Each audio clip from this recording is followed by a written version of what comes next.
ഇടതുമുന്നണിയിൽ ജനതാദളിന് പിന്നാലെ NCPയും പ്രതിരോധത്തിൽ. കേന്ദ്ര തെരഞ്ഞെടുപ്പ് കമ്മീഷൻ തീരുമാനത്തിനെതിരെ NCPയിൽ വിപുലമായ ചർച്ച. സുപ്രീം കോടതിയിൽ നിന്നും അനുകൂല തീരുമാനമുണ്ടായില്ലെങ്കിൽ പാർട്ടിയുടെ പേര് പരിഷ്കരിക്കാനും പുതിയ ചിഹ്നം സ്വീകരിക്കാനും NCPയുടെ നീക്കം. തെരഞ്ഞെടുപ്പ് കമ്മീഷൻ തീരുമാനത്തിനെതിരെ സുപ്രീം കോടതിയെ സമീപിക്കുമെന്ന് NCP നേതാവും മന്ത്രിയുമായ AK ശശീന്ദ്രൻ വ്യക്തമാക്കിയിരുന്നു.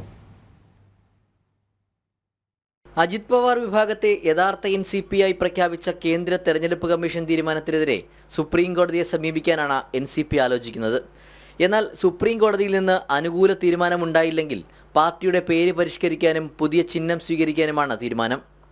NCPയുടെ അധ്യക്ഷൻ ശരത് പവാറാണെന്നും തെരഞ്ഞെടുപ്പ് കമ്മീഷന്റെ തീരുമാനം യുക്തിരഹിതമാണെന്നുമാണ് NCP സംസ്ഥാന അധ്യക്ഷന്റെ നിലപാട്. കേരളത്തിലെ NCP പ്രവർത്തകർ ഇത് തിരിച്ചടിയായി കാണുന്നില്ലെന്നും മന്ത്രി ശശീന്ദ്രൻ കഴിഞ്ഞ ദിവസം വ്യക്തമാക്കിയിരുന്നു. സുപ്രീം കോടതിയിൽ നിന്ന് അനുകൂല തീരുമാനം ഉണ്ടാകുമെന്നാണ് പ്രതീക്ഷയെന്നും മറിച്ചാണെങ്കിലും പാർട്ടിയുടെ പേര് പരിഷ്കരിക്കുകയും പുതിയ ചിഹ്നം സ്വീകരിക്കുകയും ചെയ്താൽ പ്രശ്നം തീരുമെന്നാണ് പാർട്ടി വിലയിരുത്തൽ.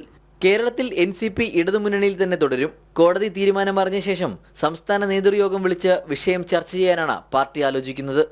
ജനം, തിരുവനന്തപുരം.